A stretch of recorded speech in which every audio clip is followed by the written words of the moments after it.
feels surprisingly quick, even though the year's sort of late starting, being the sort of 27th, 28th of April. Yeah, you want to try organising a couple of race cars and all the hospitality and all that sort of stuff. It's hard work.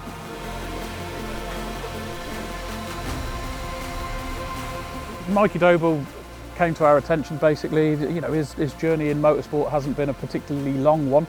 The year before he joined us, he actually managed to win 2 championships in the same year on the same day at different circuits. Yeah, I never know what to do with my arms, to be honest, when I'm on camera, whether it's like, if it's Aaron, he's kind of like out here, and I'm Mikey Doble, driving for Evans Houseshaw Power Max Racing. Yeah, we are here for round 1 of the 2024 Kwikfit British Touring Car Championship.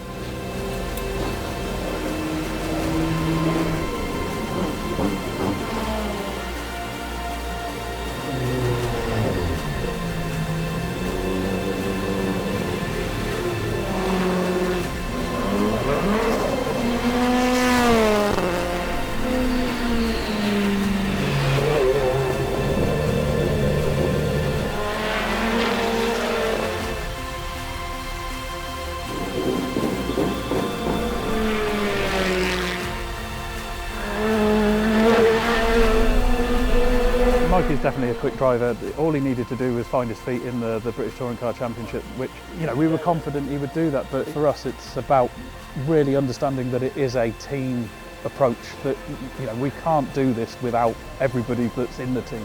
And, you know, ultimately just speaking to him and his family and his backers, you know, you could clearly see that he would fit into the team, he would add value to us as a team. And then obviously at Silverstone, a very, very convincing pole position, and the only car not to be a championship winning Ford on pole all year long. So I'll be amazed if he doesn't get outright podiums this year or even sniff for his first race win.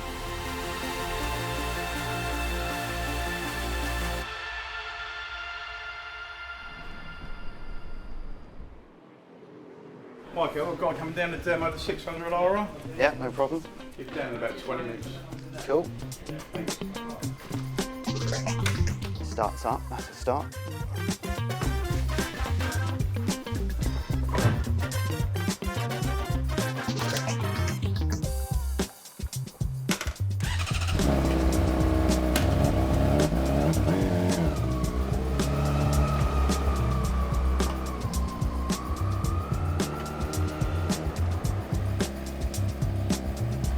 Funny enough, I get asked this question all the time. No, I don't ride bikes myself. I don't even hold a road licence, which sounds extremely hypocritical considering our family business is a motorcycle shop and we sell over 2,000 bikes a year. But no, I don't ride a bike. I should get my licence done, just as a matter of principle. But for now, we're busy. Got work to do. My family started this business back in 1967, believe it or not, with my granddad, and it's just kind of grown from there. As you can see, we're a main Honda dealer. We sell the full Honda range, anything from CRF 50 all the way up to Honda Goldwing, as we've seen. A lot of the time spent when I'm not racing is in fact working, so this is quite real. Things don't come for free in anything, and motorsport is the epitome of that. So. Oh, that's my little shrine over there. I think I'm a little bit more tanned now, to be honest. I've just come back from holiday, but that was taken at the start of the year last year, so. Yeah, it's where the magic happens, not.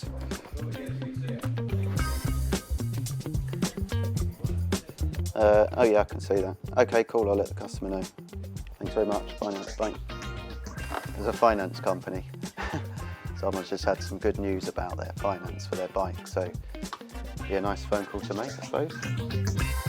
My goals for this season is to contend and hopefully win both the independent driver's title and the Jack Sears Trophy. To win the Jack Sears Trophy would definitely be a huge box ticker for my touring car career. I've got to try and win it this year because I don't want to come out of the Jack Sears eligibility without actually winning it. So yeah, that's got to be my main focus for this season. When you look at some of the names that have won it over the years, and they've gone on to do great things. The Jack Sears Trophy, it's a really nice idea, this, because, you know, it gives new drivers in the Championship something to to go after, because to come into this series and get on the podium in your first 1 or 2 years, dream on. It can be done, it's very hard. So if you're a new guy, you need something to go after. It gives you something to shout about. It's an accolade, it's a win, and that's helpful for sponsors when you're out in the market trying to find, hundreds of thousands of pounds. See, if you think about Andrew Watson, last year he won the Jack Sears, and this year he's in a manufacturer team. These accolades and trophies and championship wins, they for sure they help. Sam Osborne's obviously got a bit of experience in the championship now, and on his day he can be as quick as anyone really in that Napa car. So I think he's going to be definitely one of the toughest guys to beat in the Jack Sears this year. 2024, our goal's got to be the Jack Sears. We've got to do it this year. We've got all the kit, we've got everything we need to do it. We've just got to put all the luck together and go for it.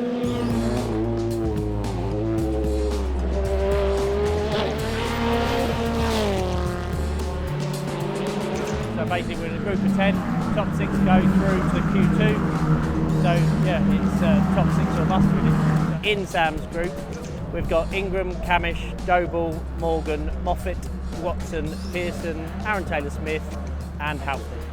So as long as we can beat 4 of them, we're all right. It means a lot. I mean, we want to prove we're out there not just to make numbers up. We want to be out there to actually show us face. I mean, as you know by now, I'm quite a laid-back driver, but as soon as I put my lid on, that's it. We're going out there and we want to win as much as anyone else. Whether it's Jack Sears, whether it's an overall win, we want to win.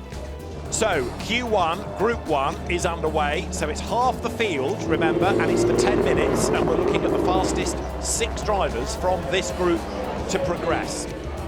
It's a gamble because either the weather is going to come or it isn't going to come, we don't know. These are hellish conditions for the drivers because they're neither wet nor dry. It is quite damp to be out on slicks, but certainly not wet enough for wet. Mikey Doble then, the driver that broke that Napa Racing pole position dominance. So we'll stick with the plan. We'll go once past the pits. As over the timing line comes Mikey Doble, goes second, 1:24.073, 56 thousandths down on Adam Morgan. With 2 minutes to go, the road looks like it's getting a bit more user-friendly. Camish has suddenly realised the track is getting quicker. He thought his time was good enough, but he's not going to get round in time to start a lap. Also into the mix, Mikey Doble will be fifth, so Camish is out. First shock of the BTCC season is that Dan Camish is out in the first qualifying group. Sorry. They are the 6 drivers that will progress: Ingram, Taylor-Smith, Watson, Pearson, Doble and Osborne. Now why is Rob Huff not being allowed down the pit lane? Let's go to Louise in the pit lane. Louise, what news? From what I understand, it's a procedural issue. Rob's car wasn't in the pit lane at the start of the session. That's my understanding of what's happening here. Obviously the team slightly confused by it as well because they'd sent him out. Yeah, quite frustrating. We were still repairing the car or getting the car set up after free practice 2 with headlights and bumper, just making all the fitment as right as possible because we weren't out in where the car is sat now at the beginning of the very first qualifying. There's a rule that basically disqualifies you from qualifying. So yeah, first quality of the year did not go to plan, which obviously sucks.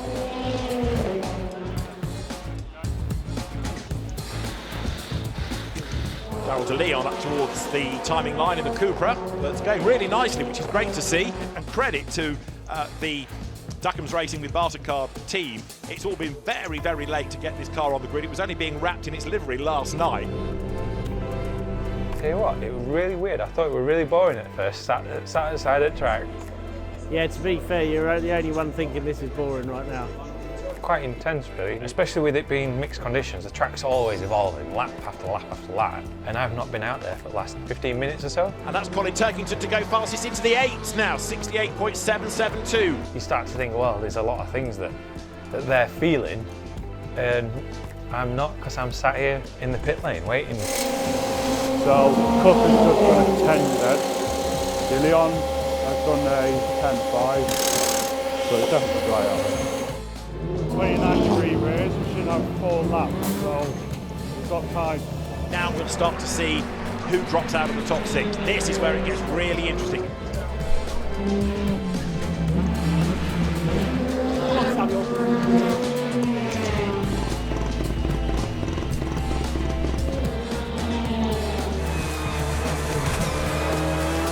Mikey Doble coming out of the chicane, heading up towards the timing line, and he is up to 8th, but that's not enough.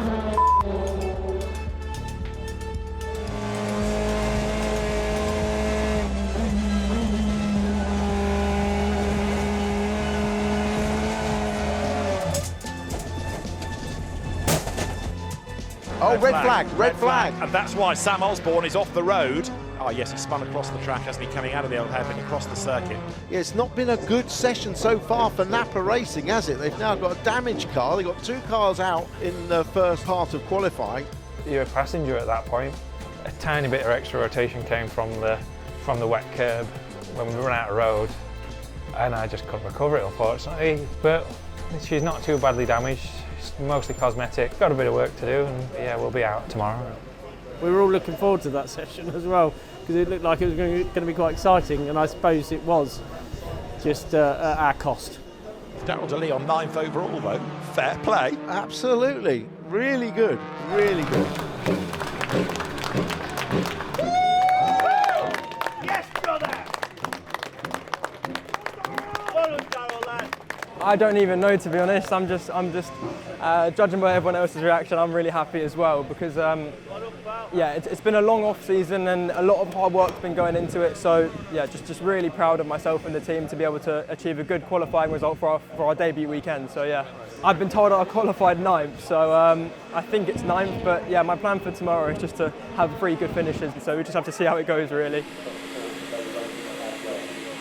We had a last lap disallowed. Dan, that is 10 overall. That's not bad qualifying. That is still a good job. 7th, 10th for the team. Did you say we got track limits on the last lap? Yeah. Where? They don't tell you. Well, you just got time disallowed, so Yeah. they won't tell you. I don't even remember driving off. Good job, buddy. Huh? Good job. I don't know. I'm a bit up about that. Yeah. It just felt like I could never quite get temperature in the rears, you know? Yeah. I mean, I overslowed McLean's a little bit on that last lap. Got it in and I thought I could have rolled a bit more speed in, but it wouldn't have mattered anyway. So every scenario that you could have imagined to happen on the first qualifying of this format, changeable conditions in Q1, then you had a red flag happening in Q2. Getting the lap time disallowed like that is really frustrating, especially when you don't know where you've done it. I did my best lap there at the end and got told over the radio immediately that it had been disallowed, and I'm scratching my head as to where that was. If I've gone off anywhere, it must be by a millimetre, literally. We've got Jack Sears, Runner and Pearson who's made it through to Q3, so we need to be going after him really and trying to win that trophy tomorrow. Yeah, I'm only looking to go forward. I think it's going to be wet. This car's done pretty well in the wet round here in the past, so yeah, I want to be capitalising on that going forward. Well, I mean, I drove for PMR, and you're right, the car's old. It's an old Astra. But they're a good outfit. You know, they prepare the cars well. You know, they spend what resource they have on preparation. They're not really, doubly flash, but they do the absolute basics really well. You know, the cars are accurate. We've got a good team of mechanics. You know, when a setup goes on, it's bang, it's on. What's on the car is what's on the setup sheet. I know them all there really well. And you've got some good engineers who know what it takes, and strong engineers where a driver might go, oh no, I want this. And, you need an engineer who go, you're not having that. You're having this. They've been around the block. They know what's good. They know what works. They know what doesn't. No, they could spring a few surprises.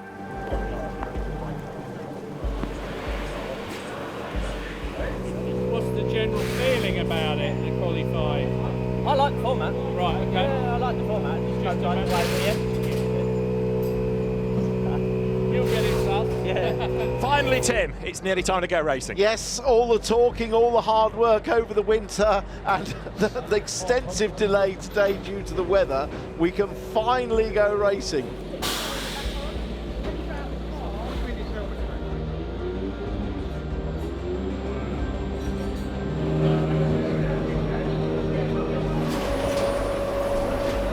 It'll be a dry setup soon by the time we end up going out there. Well, it might be, that's the problem, isn't it?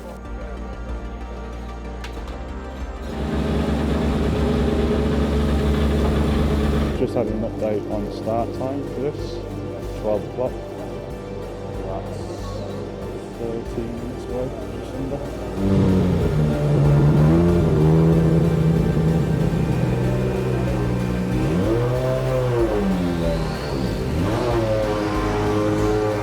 I've never seen you look this nervous before, ever.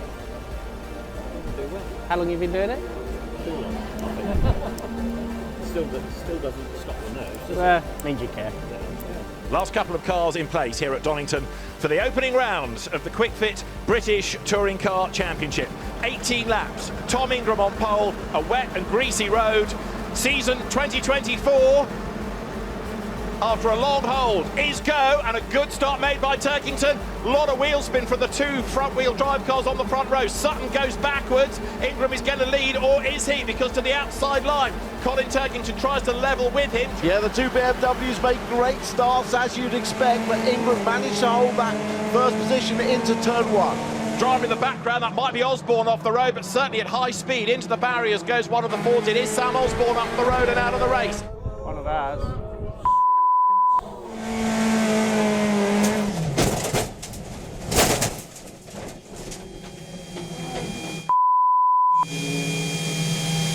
Was there a touch? There might well have been. Yeah. Looked like a Vauxhall behind him. I don't know if it was me or you. I didn't see. I only saw the aftermath. Yeah, he just got tagged. He said he's okay. Let's see if we can just spot anything that happens to Sam Osborne, the car 3 in front on the left. There's a little touch there as Sam Osborne gets sideways, and then there's a passenger as the car fires across the grass. But that looked like a big impact, second impact of the weekend for Sam Osborne.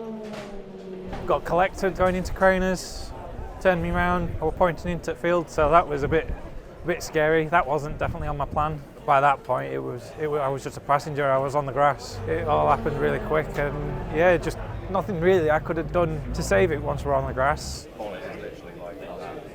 Drivers have been through a gamut of emotions today, haven't they? You know, from arriving at the track ready to go to sort of having to wait around, not sure when they'll go, when they won't, and then they've had 3/4 of a lap of racing so far, and then there are lots of laps behind the safety cars to sort of mull it over. I think they could be quite frantic when they actually finally get going again. Just be aware to keep the gap down to the next car. With Ash Sutton all over the back of Jake Hill, it's going to be Tom Ingram who will control the restart. He is the race leader, crawls out of Coppice Corner. You can't overtake until you get to the timing line, which comes out of the chicane. Safety car in this lap, safety car in this lap. Close the gap, close the gap. Now Tom Ingram accelerates down towards the chicane. The opening round of the kwikfit British Touring Car Championship is about to get underway once more. Then the restart coming up. The green flag is ready. Everybody blasts towards the line. The run to Redgate is going to be absolutely crucial. And Adam Morgan on the inside line of the BMW tries to find a way through. He gets himself up past the Vauxhall of Mikey Doble. Now he's on the inside of the Cupra. Dan Camish is making good progress as well. Look in the Ford, he's on the outside line, and into the top 10 goes Dan Cam. There's a lot going on in this, and they're all being caught by Rob Huff. Look, he's got the inside line of the road, opens up for him. Squeezes Mikey Doble. Go on.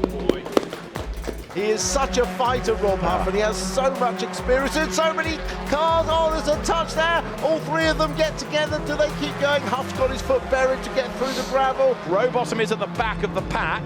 It's Mikey Doble ahead. Rowbottom gets on the wet, hits Doble, who gets like a cue ball fired into Huff. And there may be a visit to the steward's bus as a result of that. There's no hiding from it now, is there, Dan? Because the damage is there to show what happened. Yeah, and I think he will get the mechanical warning flag, because that bonnet is definitely not safe being held in by only one pin. So he's going to have to pit, get some tape on the bodywork to anchor it down.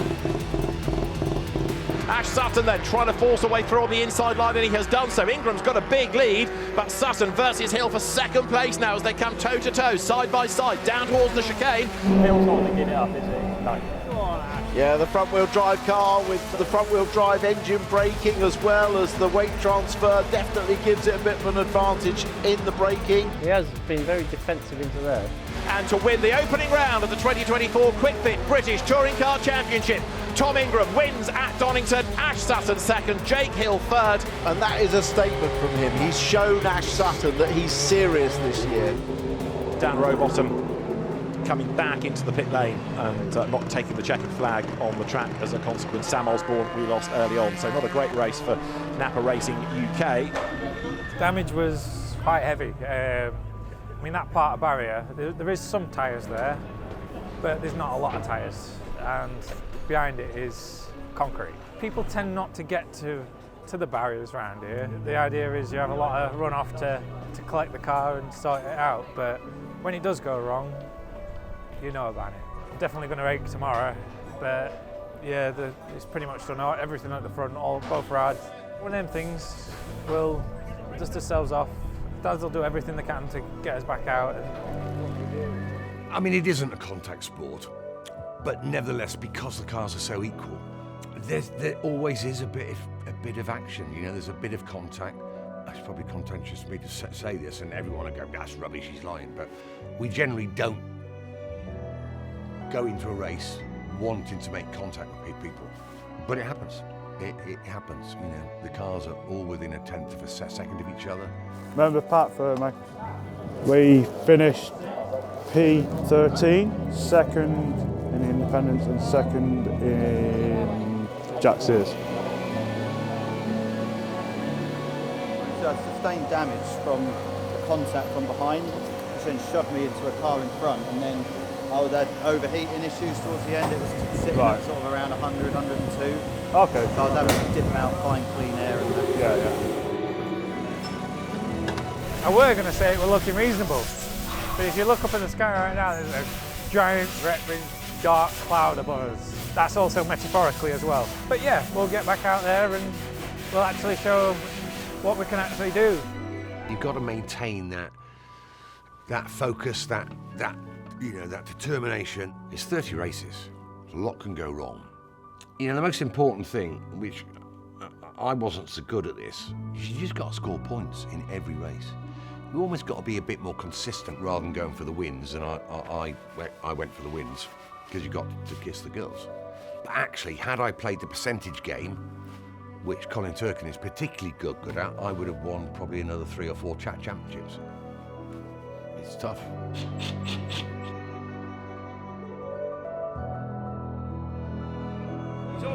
He's only asked for a strip.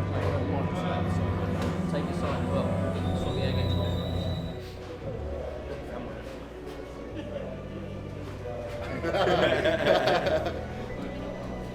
Hello. You want to wave? No. It's no. We've just woken up.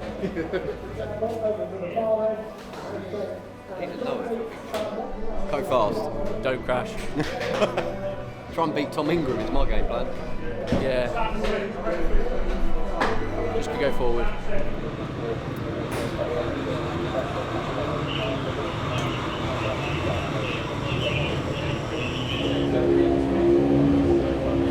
Definitely finish. Points. Try and win. We've got one more lap of hybrid than Ingram, so we'll see how that goes.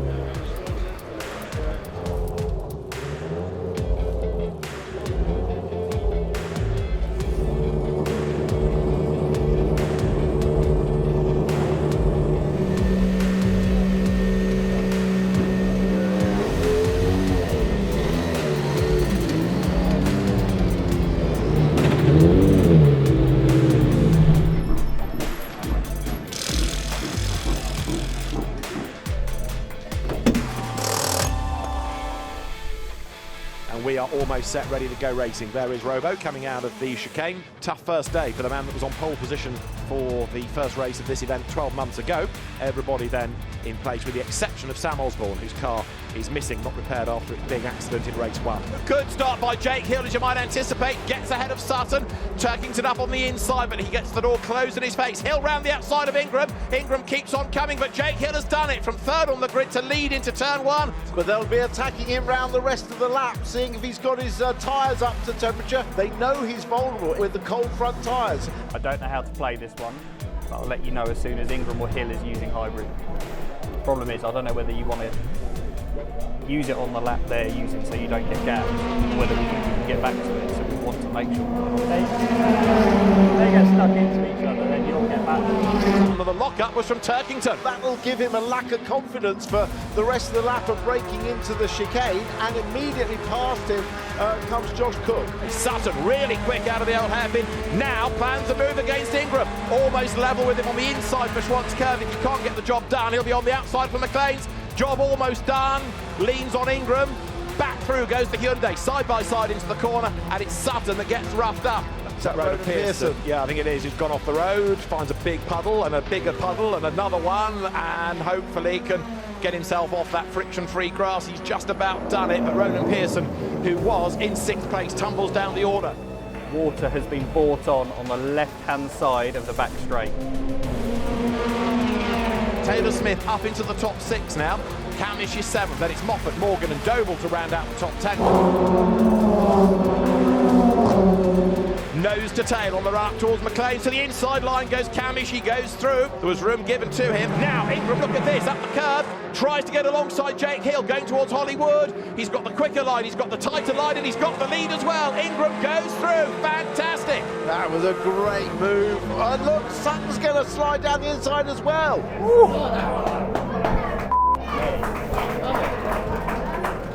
Mega job, I'll let you know if Hill is deploying. He's not currently. Hit a wounded man when he's down. Hill being overtaken by 1 left him vulnerable, of course, to Sutton. 4 to go. Ingram has used all of his hybrid. Aaron Taylor-Smith getting very wide out of the chicane, and through goes Rowbottom. Does indeed, goes into the top 10 therefore. The leaders are about to come onto the last lap as they come over the line then. It is Ingram to Sutton 7/10ths, and then Jake Hill another 7/10ths back. So Jake's BMW has dropped away a little bit, interestingly. He definitely looks closer to Ingram than he was. Well, what a fantastic result for Ingram. He's shown he's got the pace. He had the least amount of hybrid. Checkered flag at the ready. It is 2 out of 2 for Tom Ingram. Wins race 2 of the season from Ash. Sutton in 2nd place, Jake Hill 3rd. Mega job, mate. That was well fought. It's a shame the hybrid didn't quite work out. The move on Ingram was mega. 11th, Aaron Taylor-Smith. 12th will be Andrew Watson. Mikey Doble, 13th. Pressures came in a bit high than where I thought they would come in at. So I don't know if that could be accounting to maybe the lack of bite that we've got. To go out and just have a race where you've just given it your all, which I have, I sort of wrung the neck out of the car in that one. I didn't feel like I had another place in me. P1 Jack Sears, P13 overall, so pretty good race, finished where I started. We did get up to 10th position at one point, but we just ran out of hybrid there and a bit of front tyre wear towards the end, which hurt us, but it's going to be a bit of a crazy race with a reverse grid. The Jack Sears rivals have sort of further back on the grid, so if I can sustain another first place Jack Sears, then we'll win the overall day and the trophy. Right now, I think it would mean a lot for my championship campaign, considering we probably aren't at one of our strongest tracks of the year. Like, I think if we can get a Jack Sears win when we're perhaps on our B game in terms of just all-round speed that we've got today, I think that sets us up well for when we get to some tracks which might suit our car a little bit better. Start the season as you mean to go on is absolutely the plan.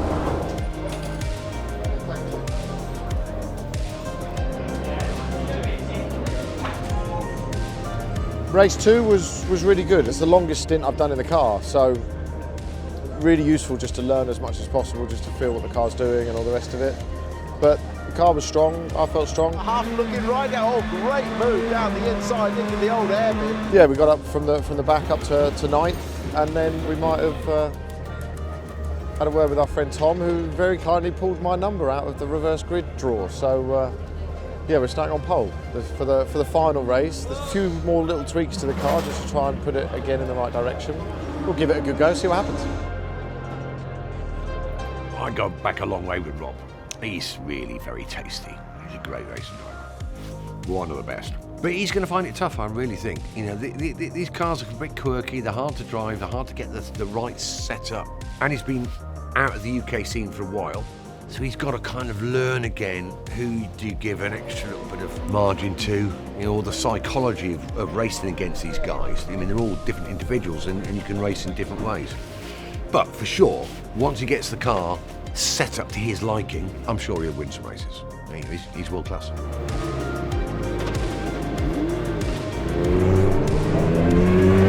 Come on, mate. Go get them. Enjoy it. Right, mate. Good luck. Have fun.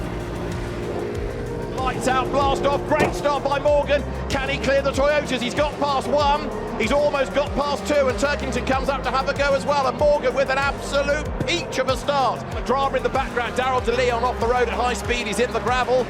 Safety car, races the boards, Chris Smiley comes under attack from Sam Osborne and Dan Rowbottom. Taylor and Doble in front of 3 laps of hybrid left. A big lock up by Morgan, he's going to go deep into the corner, but does he make the corner? He runs wide, he's off, and he's given the lead to Huff.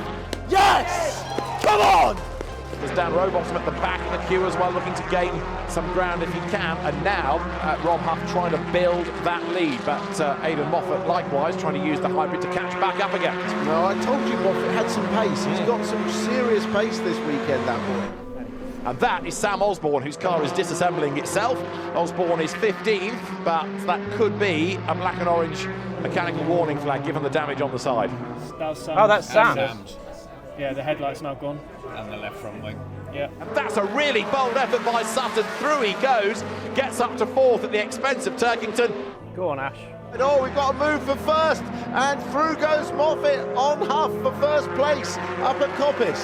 Huff back on the attack. Turkington has gone back ahead of Sutton as well for 4th place. As Huff tries to get up the inside, mega send up the inside into the old hairpin. Job done. Brilliant move. Huff leads again. Is this one of the best drives we've ever seen out of Aidan Moffat? Going toe-to-toe with Rob Huff like this. He is driving very, very well indeed. He's back into the race lead, but look, Morgan and Turkington and Hill, they're right with them again.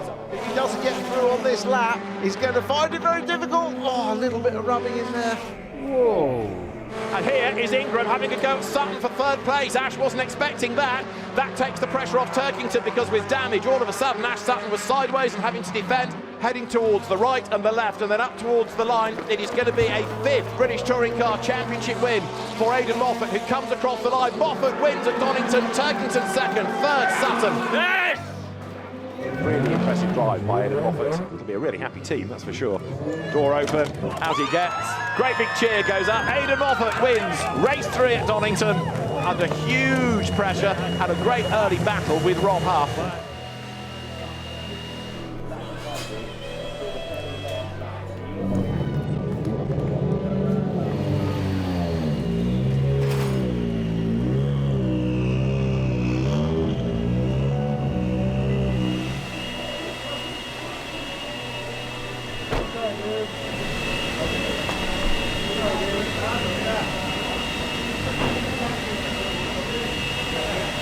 So if you think back to last year, Napa cleaned up. Yeah, they won everything. It's going to be different this year. It's a tougher grid. You know, the other teams have developed their cars throughout the process of last year. Really clever staff have now integrated into their respective teams. I think in some areas, they've been overtaken. They're going to find it tough. And having cleaned up, it's quite a bitter pill to swallow that. And that in itself will put pressure on. Just cover that one, so. It works for you and it works against you. You know, sometimes you think Not been a bad weekend, to be honest, compared to the changeable conditions. And yeah, we've just progressed over the weekend, and the driver seems happy. Yeah, get Jack Sears and independent. So, not bad really. Yeah. Thank you, team. Thank you. If it's a bit much for the trophies, I'll move them out of the way. It's been an up and down weekend. You know, the car was faultless all day. The guys have done a stellar job to present the car. It's looking fabulous. It's reliable. Had it not have been wet for race 1, we probably would have maintained position in the top 10 and maybe been a little bit closer to getting a reverse grid draw, but today it wasn't to be. It is the Jack Sears Trophy winner, Mikey Doble. Well done, Mikey.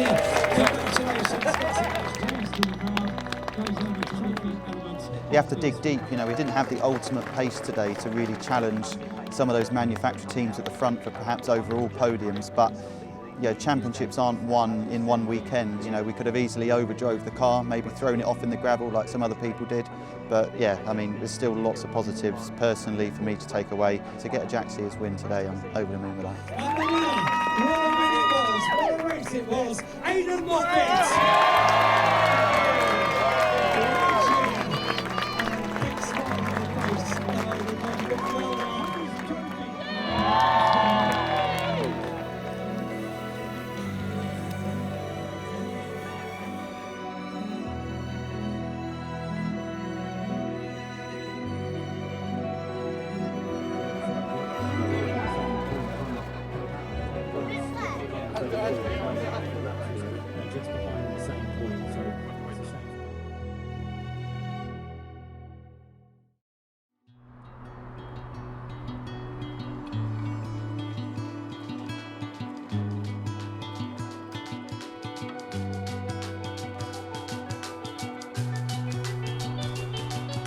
It's a little bit of land across the road from our house that we bought about 10 years ago. And me being me, the way I am, I might have built a race circuit on it. Go and tear it up.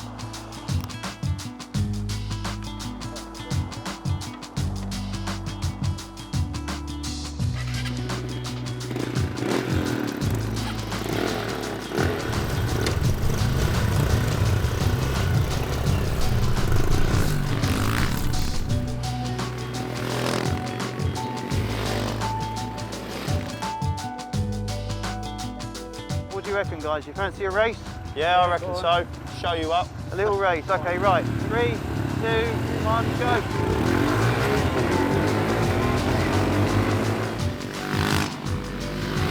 It's just nice to come down here and do a little bit of grassroots racing, really. I think that there definitely needs to be more places similar to this that offer some grassroots activity for kids to come down and have a little play in a very non-heated, non-competitive environment to get on a motorbike or a quad bike, or whether it's go-karting or whatever.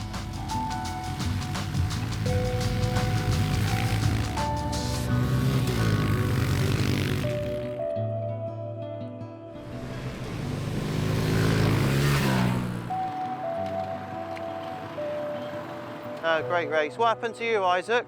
I was watching it. Yeah, well, you're the sensible one out of the three of us. Second place for me, unfortunately. The winner of today's race was, in fact, Joseph. You used to it now, winning? Yeah. Cool. Enjoyed that. It's good fun. Tomorrow? Yeah, same time, same place. Without the up and coming, you know, our sport won't last very long. So it's important to have places where kids can get into the sport in an inclusive environment and really test out their skills and see if it's something they're going to want to take up down the line.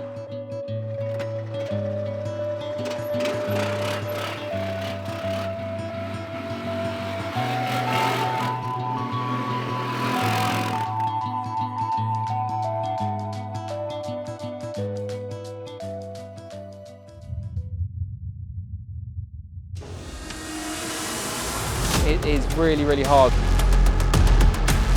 We're all trying to win. You can't control what happens on the circuit.